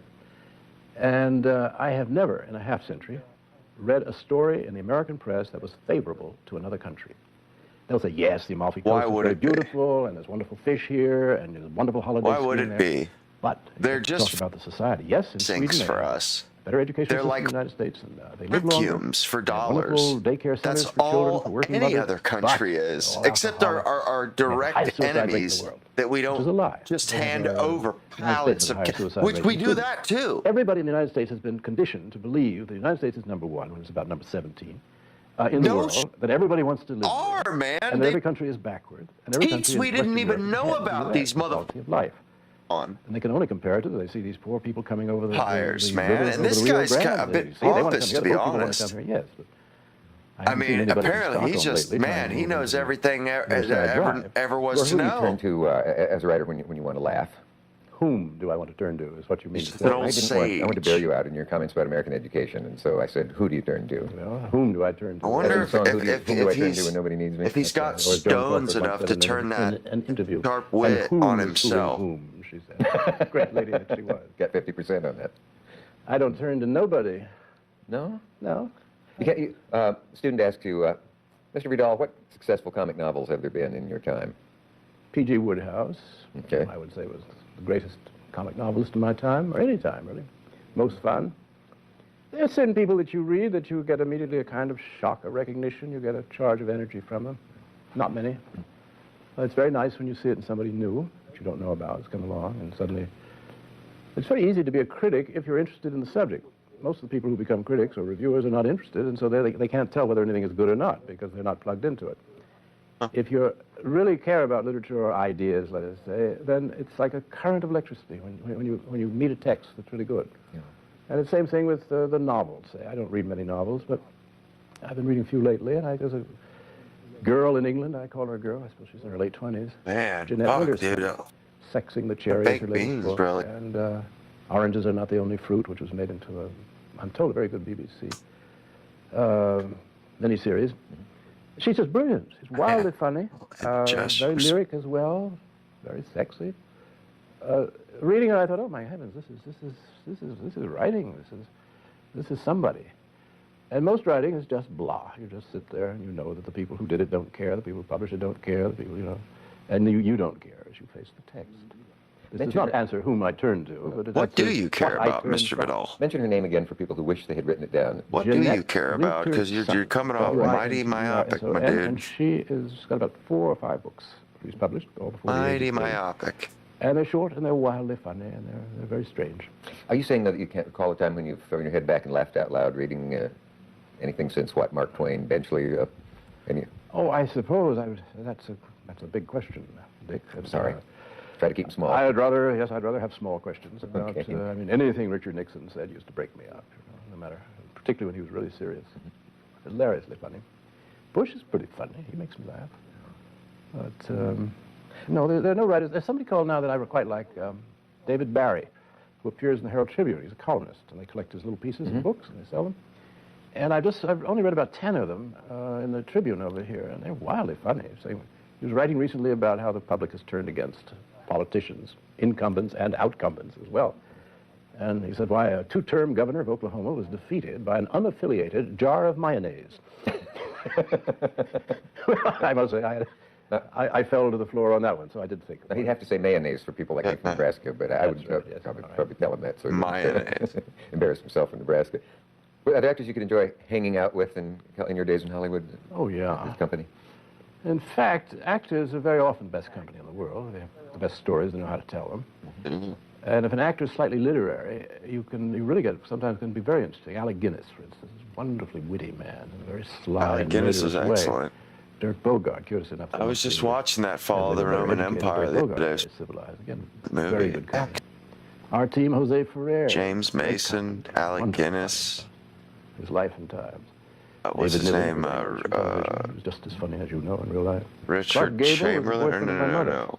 Richard Plummer. And his name is Christopher Plummer. Off and on. He liked older society Christopher ladies. Plummer, I think his name. And he would be around. Yeah. Occasionally, and I remember he was a kid. And he had a party trick. He was a heavy drinker.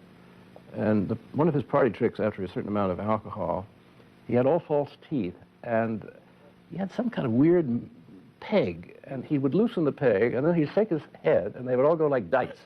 It was an awful thing.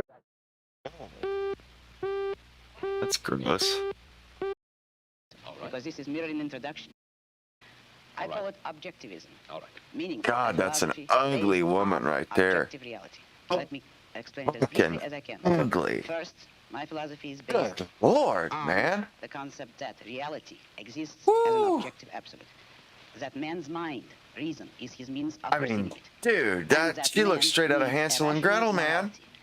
I am primarily the creator of a new code of morality, which has so far been believed impossible, namely, a morality not based on faith. Not on Doesn't faith, sound German either. She sounds like... Not on emotion, not on arbitrary edict, mystical or social, but on reason. A morality which can be proved by means of logic, which can be demonstrated to be true and necessary. All right. Now, may I define what my morality is? No, not quite. Because this is merely an introduction. My morality is based on man's life as a standard of value. And since man's mind is his basic means of survival, I hold that if man wants to live on Earth and to live as a human being, he has to hold reason as an absolute, by which I mean that he has to hold reason as his only guide to action, and that he must live by the independent judgment of his own mind, that his highest moral purpose is the achievement of his own happiness, and that he must not force other people, nor accept their right to force him, that each man must live as an end in himself and follow his own rational self-interest. May I interrupt now? You may. Because you put this philosophy to work in your novel Atlas Shrugged. That's right. You demonstrate it in human terms in your novel Atlas Shrugged. And let me start by quoting from a review of this novel Atlas Shrugged that appeared in Newsweek. It said that you are out to destroy almost every edifice in the contemporary American way of life, our Judeo-Christian religion, our modified government-regulated capitalism, our rule by the majority will. Other reviews have said that you scorn churches and the concept of God. Are these accurate criticisms? Yes, I agree with the facts, but not the estimate of this criticism. Namely, if Well, it sounds to me like she's just a bit of a fool. I'm challenging the moral code of Not very wise, that's for sure. She don't sound very wise at all. For others. Sounds like a fucking arrogant... To others, which is the present-day morality. What do you mean by sacrifice himself for others? Now we're getting to the point. One moment. Since I'm challenging the base, I necessarily would challenge the institutions you named, which are a result of that morality. All right. And now what is self-sacrifice? Yes, what is self-sacrifice? You say that you do not like the altruism by which we live. You like a certain kind of Ayn Randist selfishness. I would say that I don't like is too weak a word. I consider it evil. And self-sacrifice is the precept that man needs to serve others in order to justify his existence, that his moral duty is to serve others. She don't sound like a most people believe today. tall. I thought she was German. Man, to feel responsible for his welfare, to feel that I never heard her talk, I guess. People, might put it, children under God and responsible one for the other. Now, why do you rebel? What's wrong with this philosophy? She certainly doesn't sound like she's... In fact, makes man a sacrificial animal. That man must... Like she's really actually experienced life, honestly. Sounds like she's lived in a... is the role of a sacrificial object. I say that man is entitled... Sounds like she's lived in her little and that he must achieve world himself, of but that he cannot demand that Atlas Shrugged. give up their lives to make him happy. And nor should he wish to sacrifice himself for the happiness of others. I hold that man should have self-esteem. Is though, Mr. Wallace. That is how it is, man. A marriage is a contractual relationship. And history shows that if one person is getting taken advantage of, they leave. Love is not unconditional. Like, love is not unconditional. There are qualifiers. You have to provide something. I mean, even family, even brothers and parents, like, you can't just somebody and think they're going to love you till the end of time. Eventually, they're going to be like, yeah, go. Then how do we arrive at action? How should we arrive at action? By voluntary consent, voluntary cooperation, unforced. And how do our leaders arrive? How do we arrive at our leadership? Who elects? Who appoints? The whole people elects. There is nothing wrong with the democratic process in politics. Yeah, well, you know, that's kind of how all the best ideas are. Usually idea men aren't marketers, you know.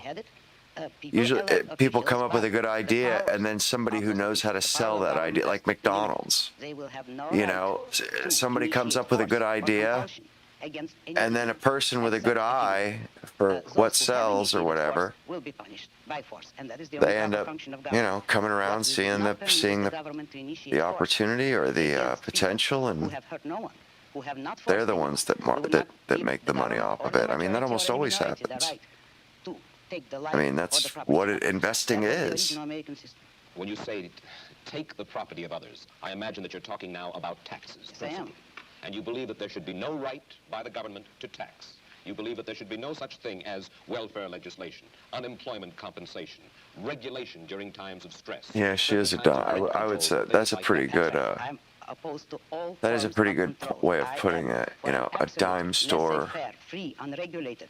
Aristotle. Not even that, you know, like a... of state and economics. I wouldn't even go that far. And church, which led to peaceful coexistence among different religions. Dimes. I wouldn't even shame Aristotle by saying that. To economics. If you separate the government from economics, If you do not regulate She's a production and charlatan. trade, you will have peaceful cooperation and She wrote harmony and justice among a novel, You are certainly enough of a political scientist to know that certain I mean, movements spring up in reaction to other movements. not even a good one, like at least Certain social welfare our Tolkien wrote something that is worthwhile, like actually. This was a reaction to certain abuses that were going on. Isn't that true, Ian? Not always. It must blow people's minds from the same source due to interviewing this woman with a If smoke in abuses his hand. Legislation, which originally had been established to help industrialists, which was already a breach of complete free enterprise. If then, in reaction, labor leaders get together to initiate legislation to help labor, that is only acting on the same principle, namely, all parties agreeing that it is proper for the state to legislate in favor of one economic group or another. But what I'm saying is that nobody should have the right, neither employers nor employees, to use state compulsion and force. But when you advocate completely unregulated economic life in which every man works for his own profit, you are asking, in a sense, for a devil-take-the-hindmost, dog-eat-dog society, and one of the main reasons for the growth of government controls was to fight the robber barons, to fight laissez-faire, in which the very people whom you admire the most, the hard-headed industrialists, the successful men, perverted the use of their power. Is that not true? No, it isn't.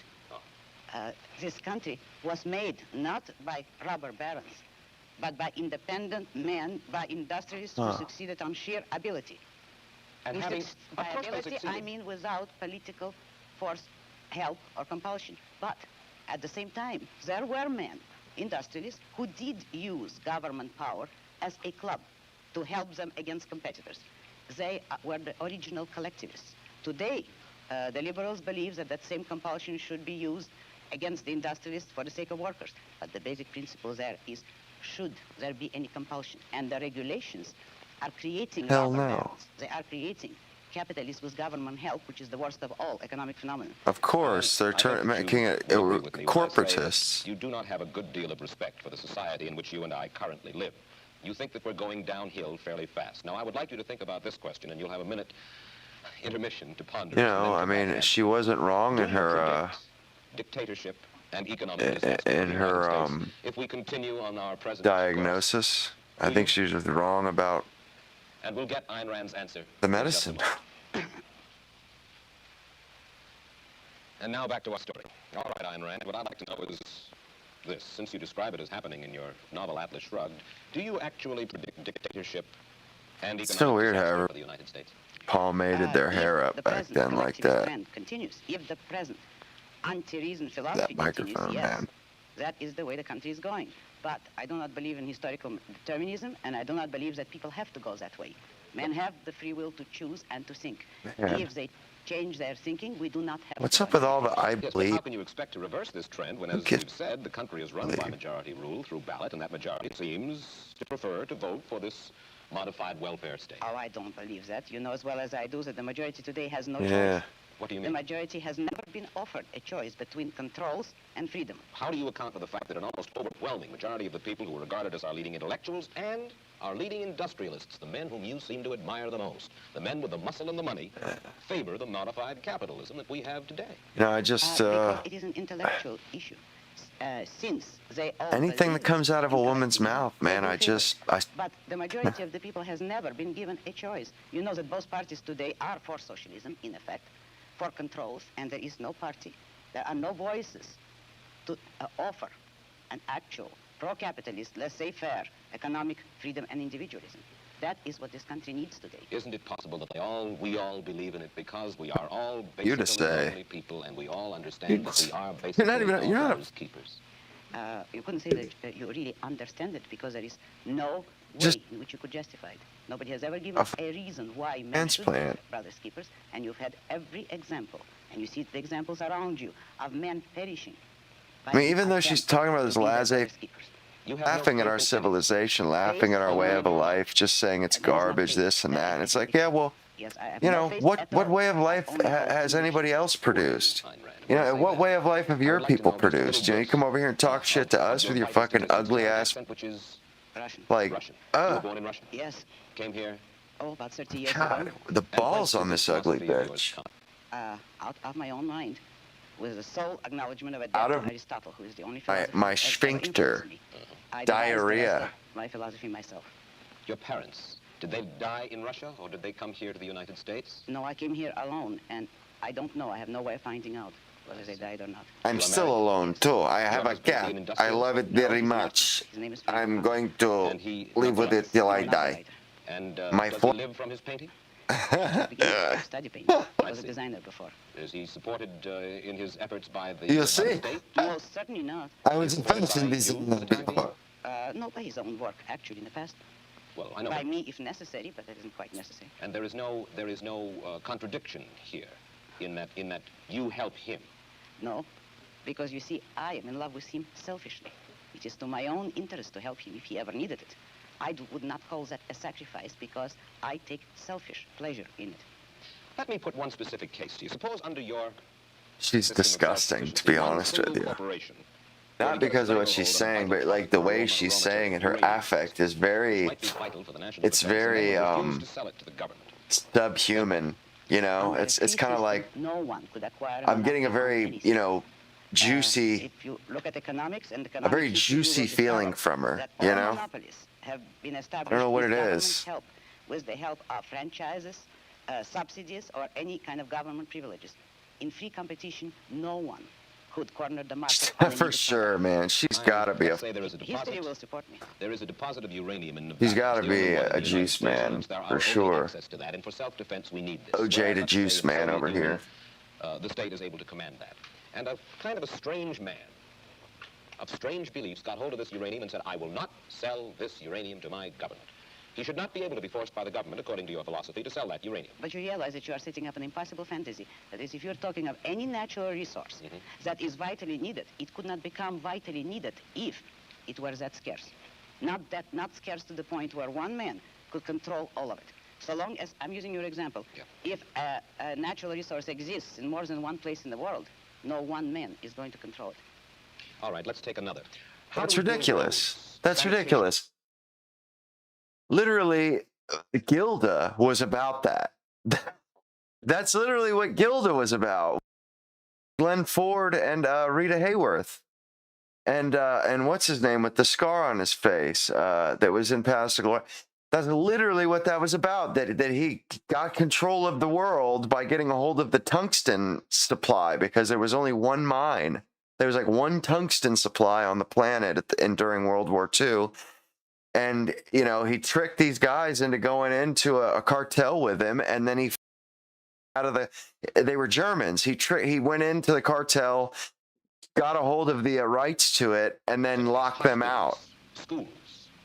If the government is not permitted to force, if you will, by vote, taxation, use your word. He speaks in dogmatic terms, but it's like you're not even, you know, they're. I will answer you by asking you a question. The only thing that can really truly be you can talk about dogmatically is like, you know, like ancient truths, or in ancient, you know, ancient texts like that have been passed down. Those are dogmatic truths. But the way she talks about, now you have no right. You know, this is just thought up on. In what way do you want him to and you talk about it like it's if you need his money, you can obtain it only by his voluntary consent. And you believe in the eventual goodwill of all. She talks in terms of absolutes. That's weird. Whom you believe will give willingly. No goodwill is necessary, only self-interest. I believe in private roads, private post offices, private schools. When industry breaks down momentarily, and there is unemployment, mass unemployment, we should not be permitted to get unemployment insurance. Social security we do not need. Will depend upon the self-interest of these enlightened industrialists whom you so admire to take care of things when the economy needs a little lubrication and there are millions of people out of work. Yeah. Study economics. A free economy will not break down. All depressions are caused by government interference. And the cure is always offered. She's right. To take more of the poisons that cause the disaster. Depressions. Because when those corporations we only have about a half a minute. The whole population will react when they see their parents dying or languishing. You know, they in a free society my best intellectual Nathaniel they can only do that shit with the government. They need the state on their side to do. Letters of inquiry within the months of January. He's giving this lecture. They have to be in cahoots with the politicians in charge to pull that. More people than already have to read your book, Atlas Shrugged, and The Fountainhead, and I'm equally sure they will be stimulated for the reading. Indeed, if they do not agree. Thank you. Thank you very much. I'll be back in a moment with my personal footnote to the story of Ayn Rand. As we said at the outset, if Ayn Rand's ideas were ever to take hold, they would revolutionize the world. And to those who would reject her philosophy, Miss Rand hurls this challenge. She has said, for the past 2,000 years, the world has been dominated by other philosophies. Look around you. Consider the results. We thank Ayn Rand for adding her portrait to our gallery, one of the people other people are interested in. Mike Wallace, goodbye.